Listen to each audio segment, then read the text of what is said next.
Good morning, Hickory Sunrise. Morning. Please join with me in a pledge allegiance. I pledge allegiance to the flag of the United States of America and to the republic for which it stands, one nation under God, indivisible, with liberty and justice for all. Richard, would you mind offering? I will.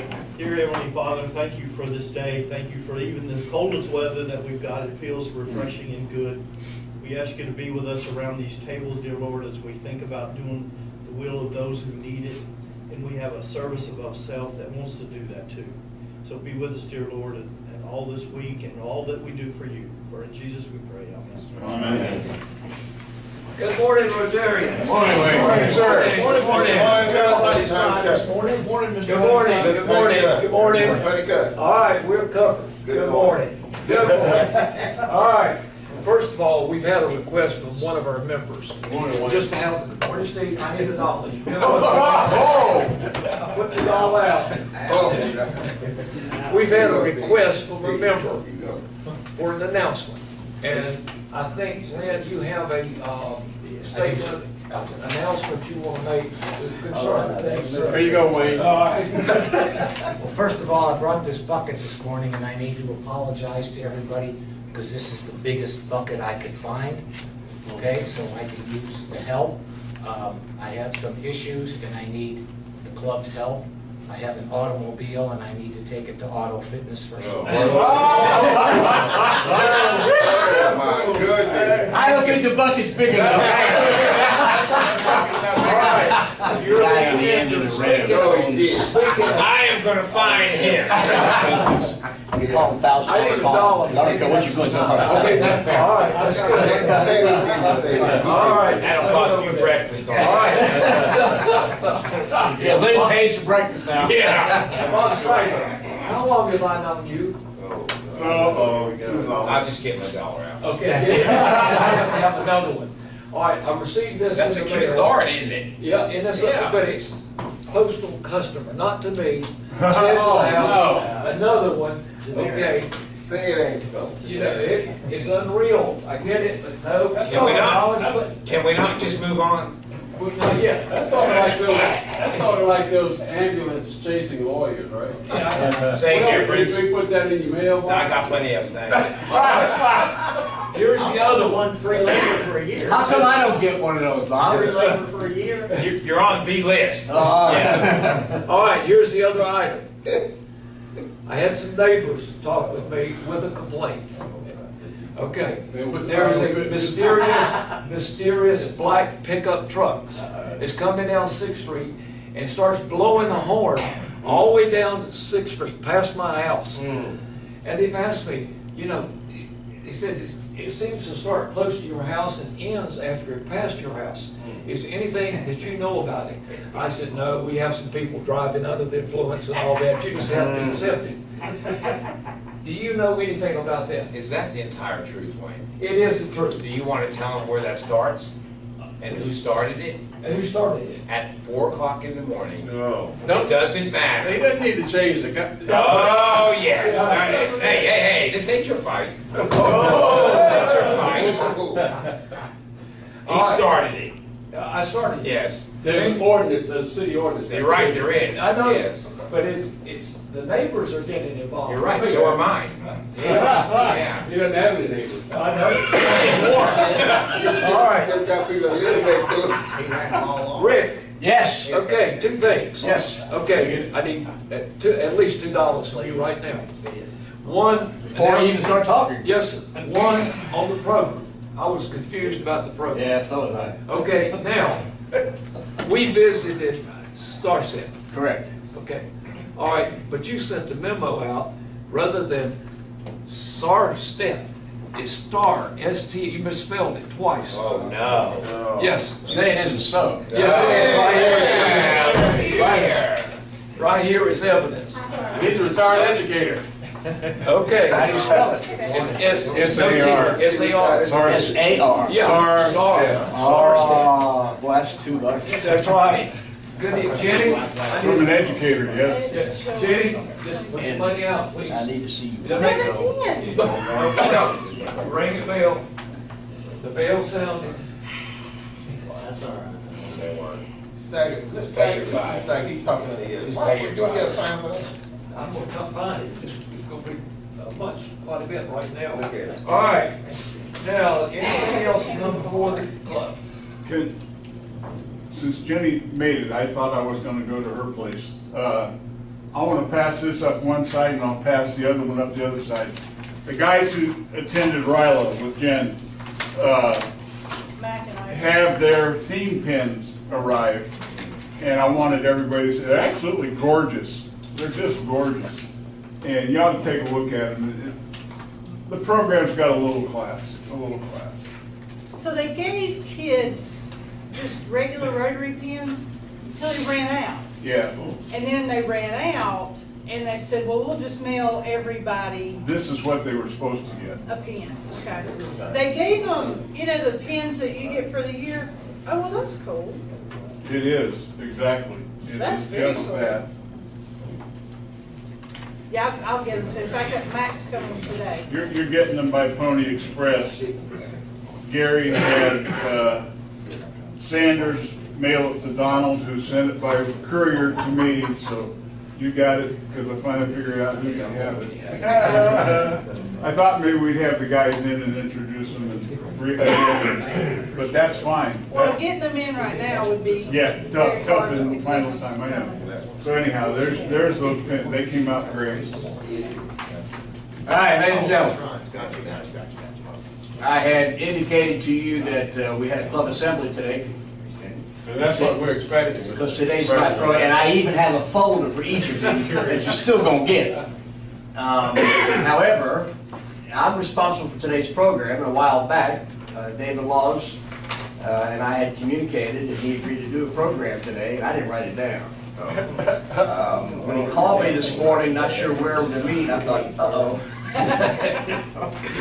But we have a program, and David Laws, coming from Charlotte, right?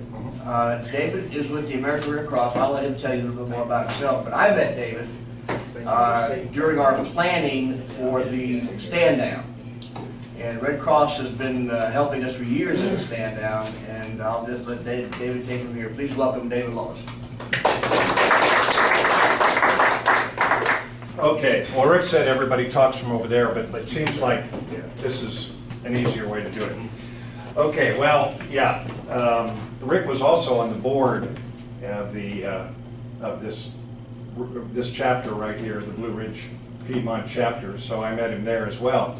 I am the director of the Service to the Armed Forces and International Services for this region. Our region is 51 chapters, 51 counties, 47 of them in western North Carolina, starting in Alamance and Anson, going all the way over to the Tennessee border. And then we've got 4 counties in South Carolina as well that are right around, just south of Charlotte. Everybody knows about Red Cross blood collection, and we collect about 40% of the blood that's distributed to hospitals in the United States. Everybody knows about disaster. We're there for Hurricane Florence and Hurricane Michael and the fires in Tennessee and the floods out west, out in the Midwest, etc. Very few people know about Red Cross service to the armed forces, and then our international services as well, which has now been incorporated into our service to the armed forces group. So what I'll talk about today is what I'm responsible for primarily, which is the service to the armed forces. And I use a little mnemonic to talk about it. I've got a nice presentation on my computer, but it's actually a little easier just to talk and tell you about it. Looks like another dollar is coming in. By the way, I'm a member of the Charlotte South Rotary, so this will all be a big update for me here. So Red Cross. In service to the armed forces, I use a little acronym, COVER, C-O-V-E-R, to talk about what we do. Makes it a little easier to remember, because whereas blood collection is easy to talk about and easy to remember, disasters are easy to talk about and remember. They really only do two things. They respond to disasters, and which I've done several times, and they respond to home fires. But in service to the armed forces, we do a lot of different things. We do cover, C-O-V-E-R. We do casework, we do outreach, we do VA and military hospital support, we engage and recognize our volunteers, and we do resiliency. So I'll talk about each one of those things. So C, our casework. How many here were in the military? Okay, quite a few, great. Well, you probably are aware then that on occasion troops have to get called back home because there's an emergency at home. The only way that happens is if the family calls the Red Cross, and the Red Cross sends an emergency communication to the command. The command will not respond to just the family calling up the first sergeant and saying, hey, you know, Johnny, Sally needs to come home. It has to be an emergency communication from the Red Cross. The Red Cross is the interface between the families and the military. So, and we're chartered by Congress to do that. So we regularly get phone calls. In fact, I get phone calls where there's been a death in the family, or the wife is about to have a baby, or the sister just had a motorcycle accident, or whatever it happens to be. And we have a complete call center that takes care of those phone calls, does the verification of the whatever the incident happens to be, and then gets the communication either by phone or by email or by text somehow to the command, whatever way works. Sometimes that takes quite a bit of work to get a hold of whoever the command duty officer or whoever happens to be the right person to get a hold of. But they verify it, then they contact the command, and once they've done that, then they turn it over to our local folks. And we have caseworkers locally here in the western half of North Carolina. Actually, we have them across the United States, who then wait a couple of days, call the family, make sure that the military member got home, see if they need any other help, call a little later, make sure that they got back to their command, or do they need advice on what to do if they need additional leave, etc. So that's the primary thing we do under casework, but we do a lot more as well. Any veteran or veteran's family can call the Red Cross if they're retired or medically retired, and then we can get them a loan or a grant from the emergency relief societies, the AER, the Navy Marine Corps Relief Society, etc. And really, what that means then is we get so many other calls that are from veterans who aren't retired. And so because we can't get them a loan or a grant from the relief societies, and we don't necessarily have the funds to help everybody we'd like to be able to help. In fact, I know we don't. So what that means is we keep track of a whole bunch of different organizations that are throughout the state and throughout the country that might be able to help. American Legion, for example, has a fund. If they have little kids at home, the American Legion can draw upon that national fund to try and help them, just as one simple example. And then there are people around the state who just have a real love of the military, and they'll go out of their way to help.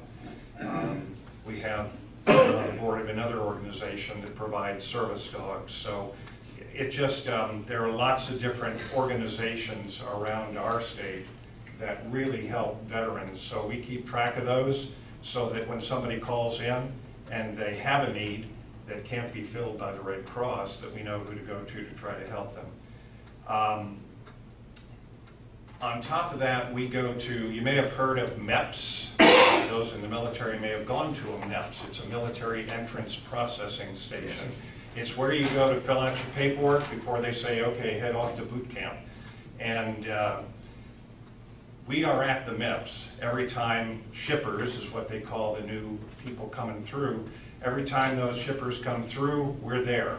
We give presentations to them and to their families to let them know about the Red Cross and let them know that if there's an emergency at home, call us. Here's the phone number, here's a card.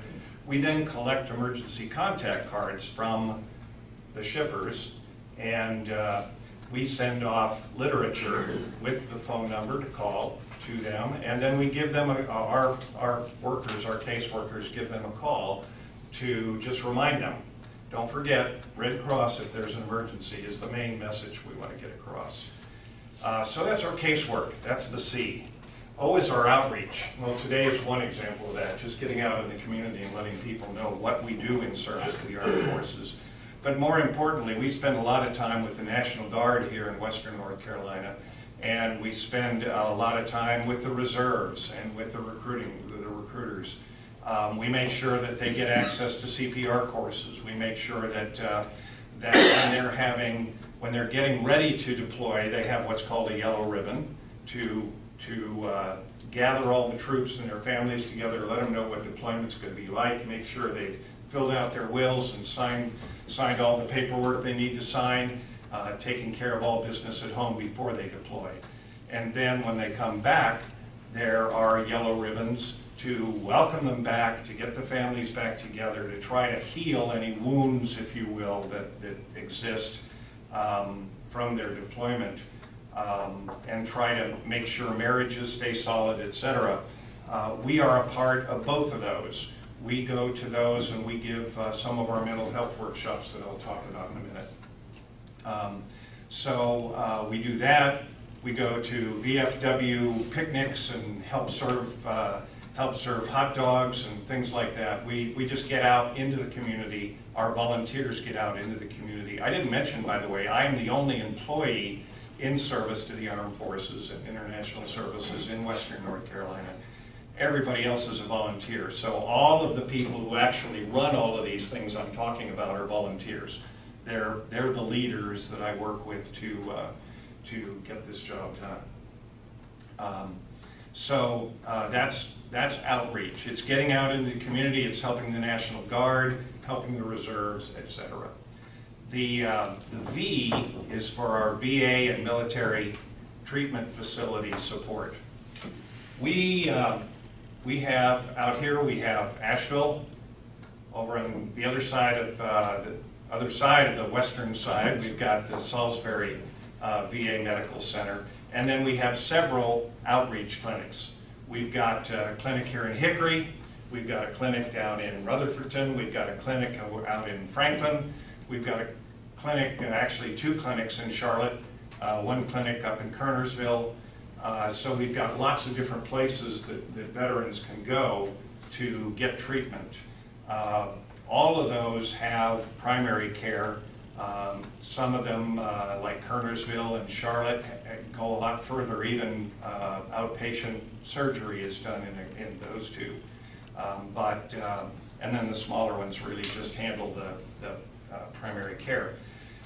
But our volunteers are there. They do, at the bigger hospitals, they do game nights, bingo nights. They do fishing with the veterans in Salisbury, where they have a stocked fish pond and back. They do pajama parties to give folks in hospice pajamas, because when they show up, all they get is the ones with the open back. So nice to get some real PJs. And so they go there. We collected over 200 PJs to hand out both to them and the folks in the what's called the Community Living Center, the Long-Term Care Center. The hospice only has about a dozen people in it, but the Community Living Center has many. So, so we do things like that. Our volunteers hand out coffee and cookies. They show people how to use the computer to check in when they first get in. They drive the golf cart to take people at the Charlotte Healthcare Center in from the big parking lot, or out at the one in Asheville. If you've been there, it's getting tough getting around that parking lot. It's getting tough finding a parking place in that parking lot because there are so many people. They're going to build more now. But that's what we do at the VA hospital. We do similar things at military treatment facilities. We don't have any of those here on the western half of the state, but we do have it on the eastern half. So we're doing work there. Some of the work we do there includes actually providing medical professionals, such as nurses and radiologists, etc., who volunteer their time to work at the military treatment facilities. We haven't yet convinced the VA out here to let us do that with them. We have a memorandum of understanding with them that would allow it, but so far we haven't convinced them that they want to allow us to do that. So I think they could use the manpower, and so we're still hoping that one day we get that going. So that's the V. E is engaging and recognizing our volunteers. As I mentioned, I'm the only employee, so we need to make sure that our volunteers get engaged right away, that they get their Red Cross story. In other words, that they really have a reason to come to work, if you will. Some of our volunteers work, once a quarter. Some work once a month. Some work once a week. Some work every day. So we want to make sure that whatever their engagement they would like to have with the Red Cross, that they get that. If they're not getting enough with service to the armed forces, then we'll refer them over to disaster or to blood services or to training services for CPR or whatever, to get them something else that they might like to do in the Red Cross.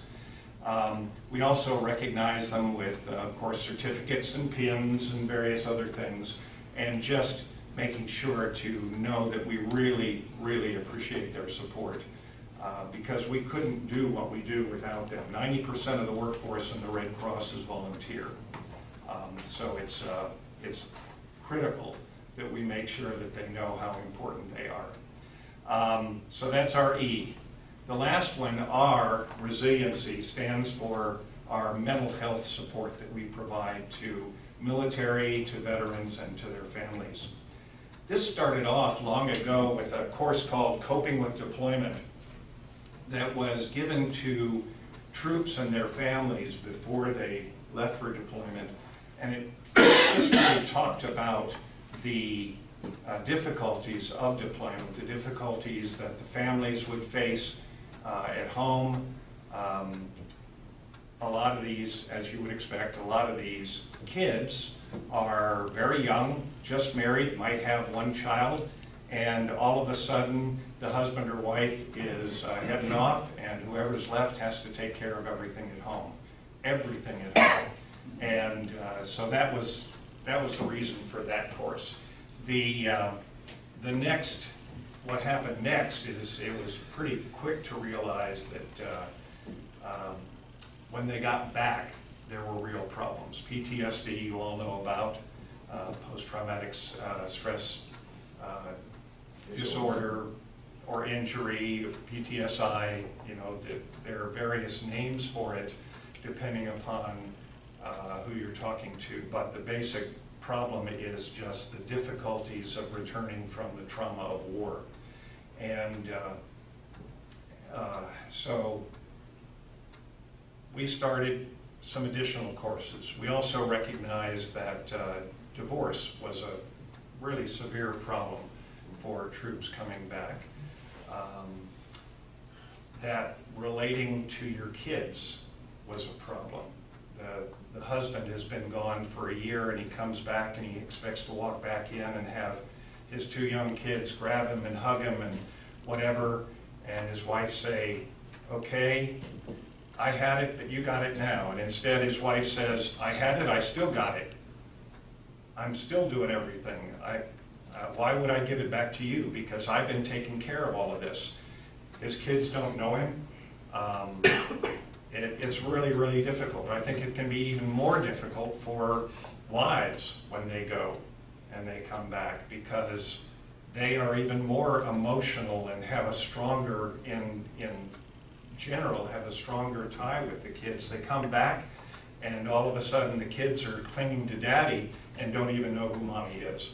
So some real difficult problems. We started a whole series of workshops, starting off with one about how to communicate with one another and body language and all that kind of stuff to try to help folks understand that when you come back together, you have to really work to get those communication lines reopened. You can't just walk in and expect everything to be the same. You're not the same coming back from deployment. You're a completely different person. Whoever you left back at home is a completely different person. They've been running without you now for a year, or 6 months, a year and a half. Our son-in-law's first deployment was 15 months. And his son was born while he was gone. So that's tough, really tough coming back to reopen those communication lines. It's made even tougher if you've had strong stresses, trauma, etc., that you faced while you were gone. I'll mention our son-in-law again. He had his, he was a captain, and he had the lieutenants walking down in front of him, blown up by an IED, right in front of him. And he's still dealing with that today, many years later. So it's tough. It's really tough. So we've got one on stress. We've got one on dealing with anger. A lot of troops come back with a lot of anger. It's due to the traumatic stress that they've faced, but they need a way to deal with that anger. They need a way to deal with depression, and so we've got one on identifying depression, identifying whether you are facing depression. And we've got one on relating to children. We've got a new one specifically for caregivers. And I've sat in on a couple of our workshops. By the way, these workshops are all given by licensed mental health professionals who are volunteers for the Red Cross. The ones that I've sat in have been really heart-wrenching, because in general, these are, I've only seen, in the ones I've gone to, I've only seen one man as a caregiver come in. All the rest were women. They're dealing with men who are facing severe PTSD to the point where they can't drive, they can't work. They are a threat to themselves at times. They talk about being a threat to themselves at times, and they have women, wives, who are taking care of them, who are in their upper 20s, young 30s, and are looking forward to a lifetime of taking care of that person. 60 years of taking care of that person, unless they just call it quits and face the guilt of calling it quits. I don't know how they do it, but they're doing it. So we have a workshop just for them. Now for Salisbury and Asheville, we're also giving all of our other workshops for them. We're giving the ones on stress and on anger and depression. All of those are just as appropriate for them as they are for the troops coming back. We also, out in Buncombe County, for the Buncombe County Veterans Treatment Court, we do a series of 6 workshops, 4 of those plus a couple of mind and body or mindfulness. It's breathing exercises and movement exercises to try to help you relieve stress. And we do those for the veterans in the Veterans Treatment Court. We've done 2 series of them already, and we're looking forward to starting our next series in probably September, October. So that doesn't really mention everything. I've left off things like collecting Christmas cards for troops in for either the veterans in the hospitals or for taking them out to the National Guard, etc. We have posters we do. We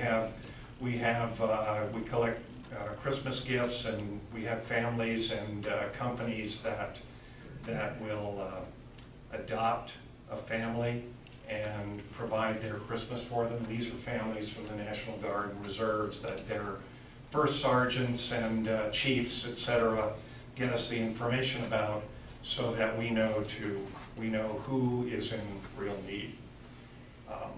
So C is casework, O is outreach, V is our VA and military treatment facility support, E is engaging, and recognizing our volunteers, and R is our resiliency mental health program. And that's Red Cross Service to the Armed Forces. Any questions for David? Who would you contact to volunteer? You? Yeah, absolutely. But anyone, or either of these two guys who've been on the Red Cross board. Anyone else been a Red Cross volunteer already? Richard and Steve have been on your board. Steve was on the board too. So great. Right here. Very good. Thank you very much. And our boards are all volunteer. And then they're asked to fund the Red Cross.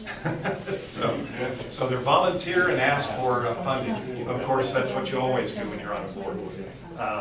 So yes, the easy way to get involved in the Red Cross is to go to redcross.org online, and there will be a big volunteer, and you can click on that, and you'll get started by filling out a profile on yourself. You'll say what your interest is. Are you interested in driving blood to hospitals? Or are you interested in going out and being at a blood drive and being the person who greets folks and makes sure they get cookies when they're done? Are you interested in responding to house fires and making sure that people get blankets and credit cards so they can go to Walmart and get some food and some clothing? DAP teams are an unending hole. Yeah, they are. DAP teams and blood ambassadors, the two I just mentioned, are always something that people are needing. We're always needing caseworkers in service to the armed forces. Would you be interested in that? That's work that people do from home. So yes, there are lots of different things, that anyone you know who might be interested in working for a really tremendous organization, I think.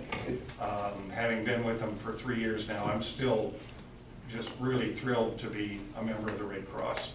So anyone you know who might be interested, there are always opportunities in any one of our services to get involved in the Red Cross. And because 90% of the workforce is volunteer, there are always opportunities to come in and be a leader in the Red Cross and take over a part of a function. We're always looking for people who want to spend a little more time. I was just looking the other day for someone in international services. We're starting up a new youth action campaign. We'll go out to youth and teach them about the Geneva Conventions, and then look to have some of them adopt that as go out and be an advocate for the Geneva Conventions and for the rules of war. So we're always looking for somebody. They're always looking for a leader to take that on and go up to some training in DC in July, and found a lady up in Greensboro who would love to do that. So she's going to be headed up there in July. But anyway, we're always looking for help, and we're always looking for leaders. So if you know anyone, let them know. Thank you, David. Appreciate it. Yep. Our Sergeant at Arms, who you've seen working today, when he is not driving around 4 o'clock in the morning tooting his horn, is at home busily making these coasters. Oh, you're kidding. And we'd like to present this to you on behalf of our Rotary Club, and if you will smile at our photographer here.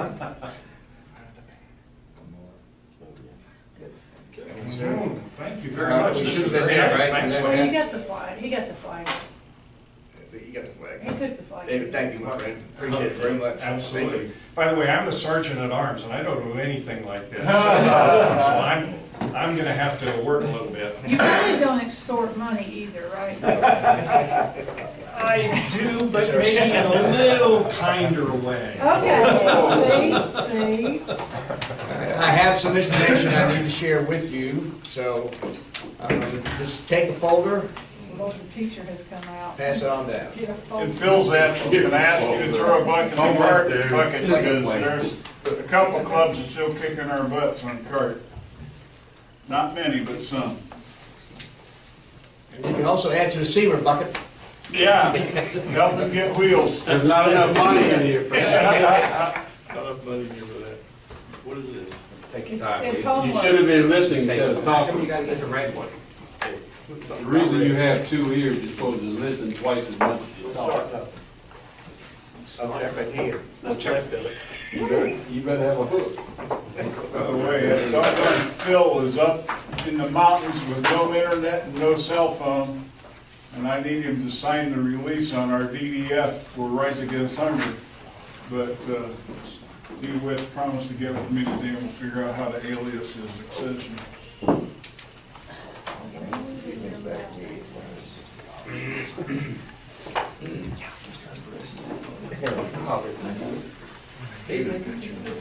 All right. Just on volunteers, do we have anybody, people over 63 dress? Because Steve can't put his belt on. He doesn't need dressing, his guidance. All right, let's go through this folder quickly. The first thing you have is the budget draft. You've had this for a while. Are there any issues or questions concerning our budget for next year? Do I have a motion to approve? So moved. Second. Second. Any discussion? All in favor? Aye. Thank you all. This is our budget. Hopefully we'll be able to raise more money next year.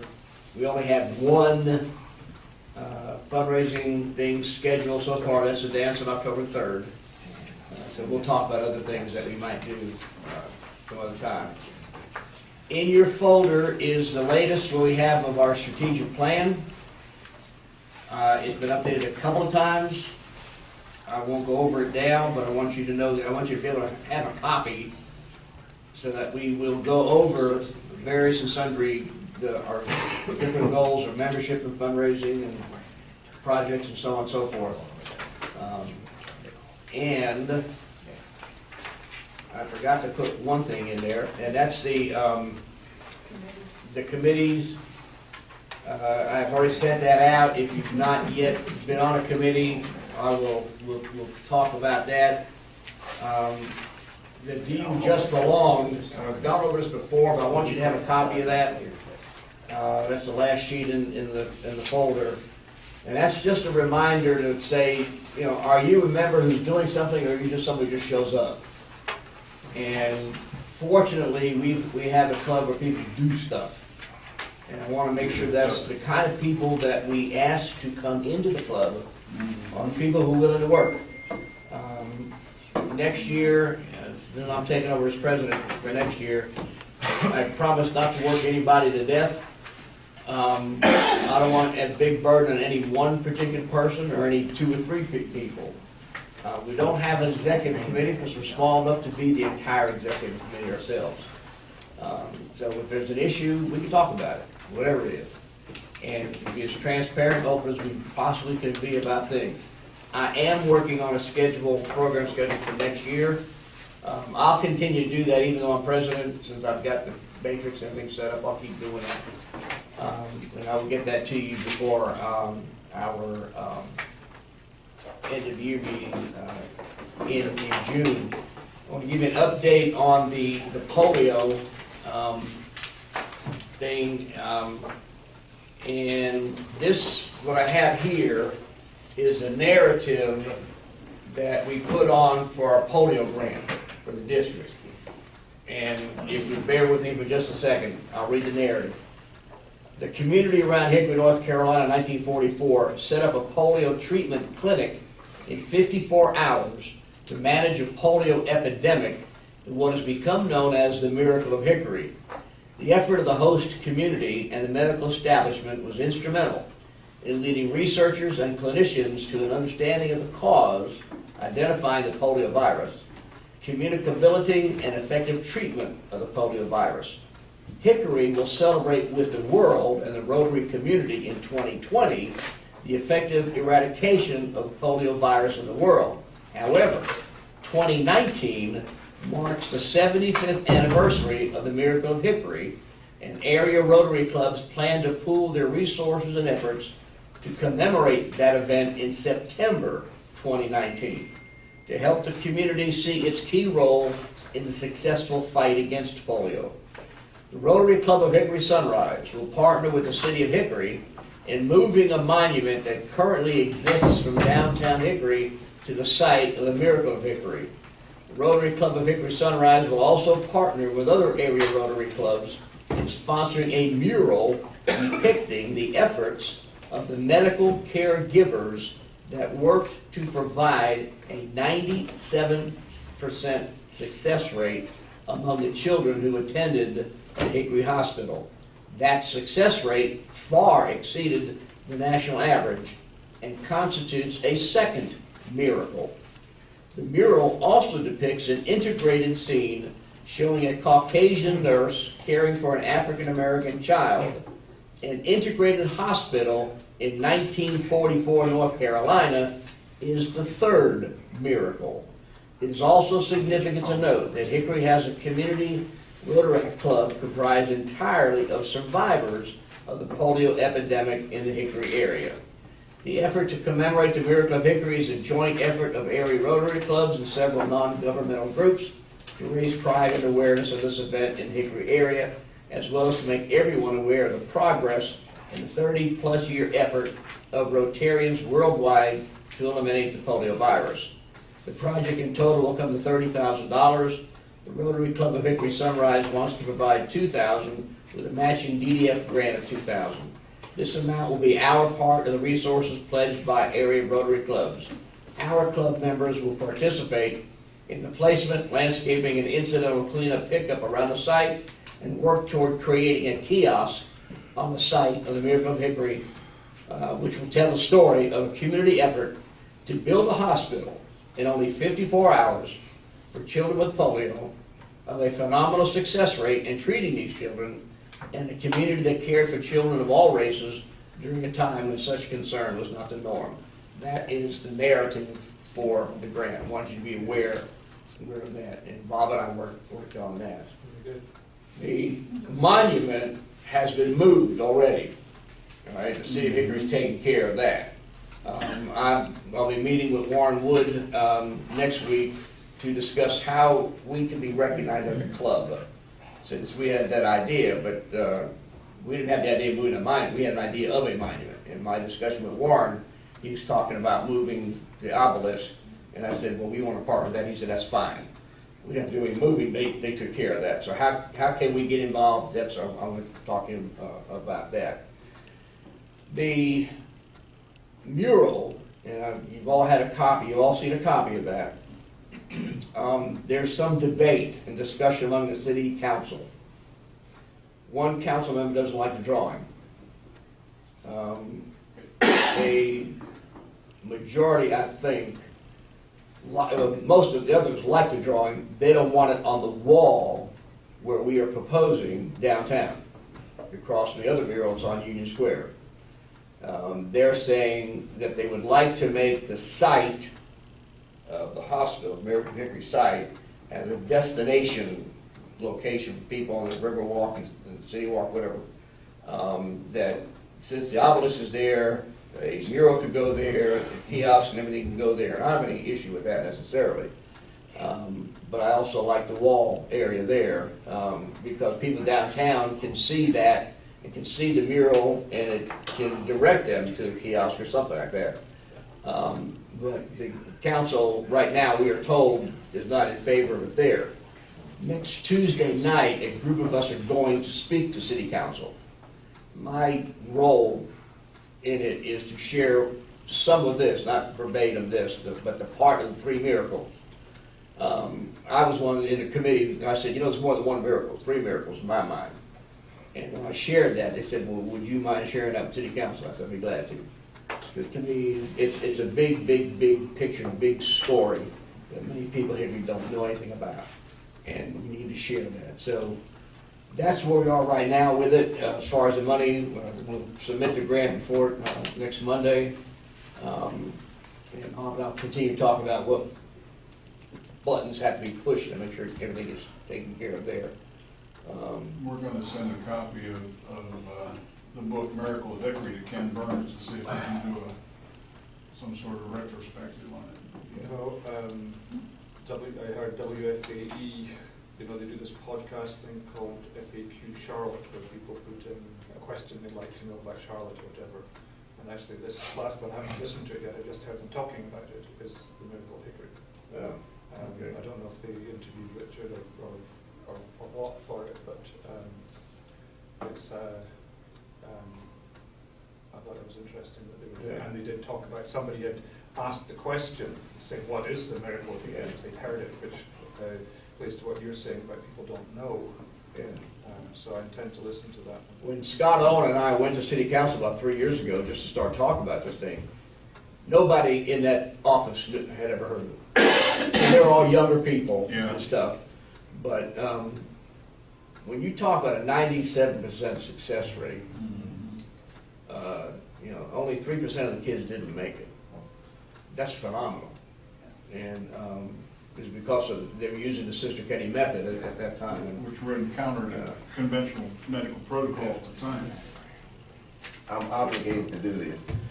The Miriam and the explanation of saying that an African American, well, how was that a Caucasian nurse taking care of an African American you had African American nurses too. Yeah, I'm talking about the picture. I understand that, but what I'm saying is when you see an image, what you see is what's projected as typical, which is the minority African American people are receiving and not giving. Yeah, and you got nurses, and so when you put that up there, again, you go status quo and say, you know, European, white, whatever you want to say, always helping, and that's not true, and that's not what happened.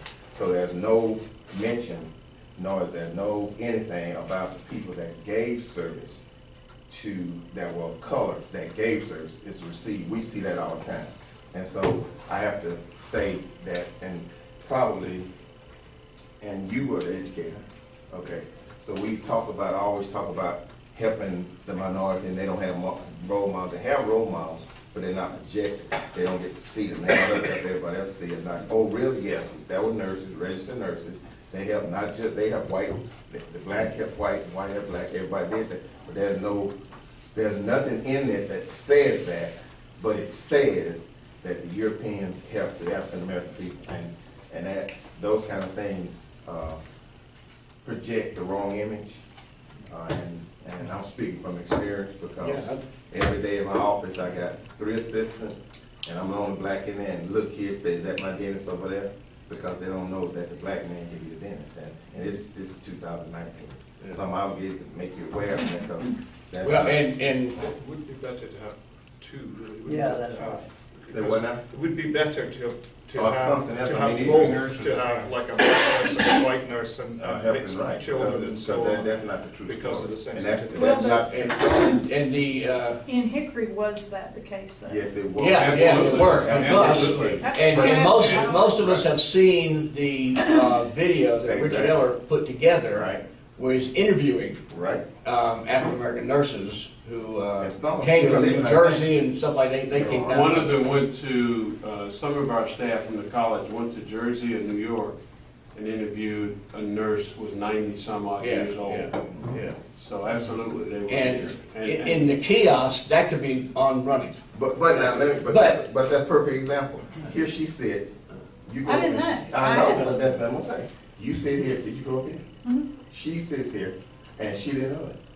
And how they people not know that if they don't see that or engage in a conversation or see it, but they know when you say that, she automatically figured and knew. If it's not the case, why would it not be the case? Black kids will be in the church either. And the other part of the story, you know, we saw the whole story about the segregation part of it. It had to be done because some people did not want to be in the same place, but it didn't start off like that. Right. Remember, it started off with everybody together. Yeah. So those kind of things. I could share with the artist the concern. Yeah. If that do it, because it's not up there. Yeah, it's just right. And it's part of the miracle.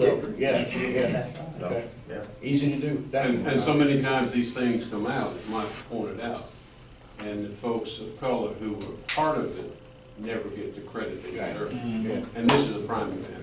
Good point. If that mural gets stuck out there at the miracle site, remembering the footprint from the hospital that existed after about 3 months, there's at least 2 solid buildings that are still out there that were part of that.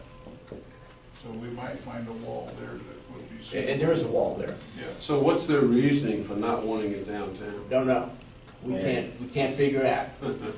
We had a good meeting, the committee met last week, and we were told that, and he wouldn't give names. Oh, I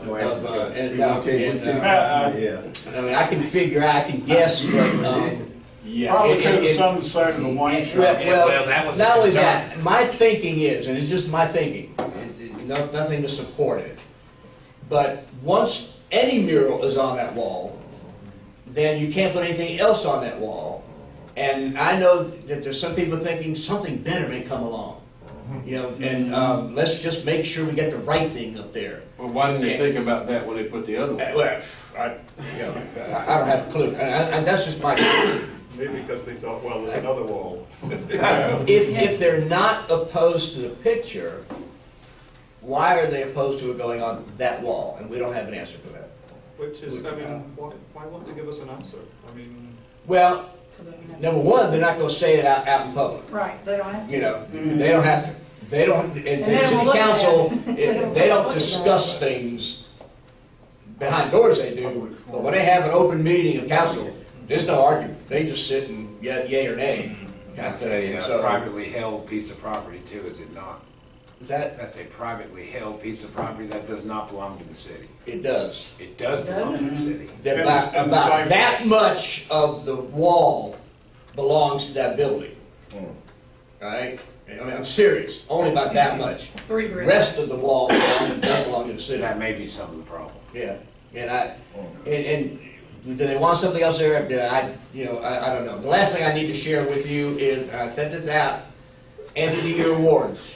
I need to know who you feel ought to be the Rotarian of the Year. Just send that to me, and we'll figure it out. And just do it to me personally. Don't do reply to all kind of things. Before you close the table, you had one more subject that we haven't finished any real discussion on.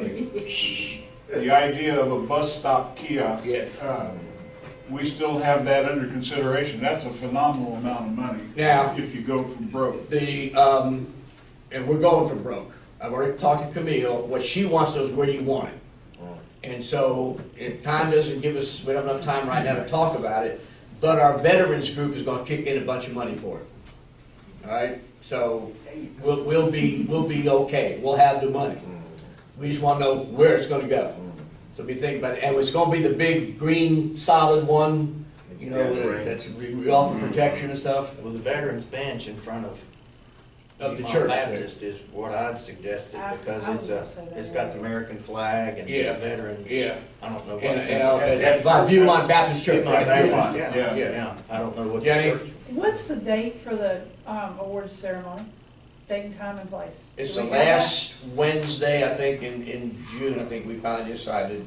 The 19th, 26th. That sounds 26th. right. 26th, I think it is. Steve can't be there, and we kept going back different dates, and so I think we finally settled on that date.